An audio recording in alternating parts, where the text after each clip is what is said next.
નજર કરીએ મુખ્ય સમાચાર પર। દાહોદ જિલ્લા સંકલન સમિતિની બેઠક જિલ્લા સેવા સદનના સભાખંડમાં જિલ્લા કલેક્ટર ડોક્ટર હર્ષિત ગોસાવીના અધ્યક્ષસ્થાને યોજાઈ હતી।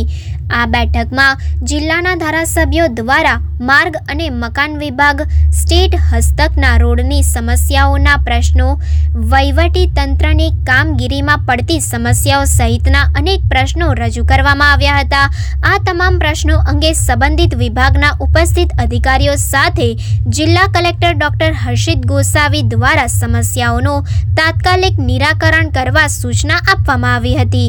દાહોદ જિલ્લા કલેક્ટર ડોક્ટર હર્ષિત ગોસાવીએ પ્રજાકીય પ્રશ્નોના સમયસર, ઝડપી અને સુચારુ ઉકેલ લાવવા તમામ વિભાગના અધિકારીઓને અનુરોધ કર્યો હતો। બેઠકમાં બાકી સરકારી લેણાની વસૂલાત, પેન્શનના કેસોનો નિકાલ, આરટીઆઈ ગ્રાહક સુરક્ષામાં આવેલી અરજીઓનો નિકાલ કરવા સૂચનો કર્યા હતા। સાથે સંજેલી ખાતે થનાર જિલ્લા કક્ષાની પ્રજાસત્તાક પર્વની ઉજવણી હર્ષોલ્લાસ સાથે થાય એ માટે સૂચનો કર્યા હતા।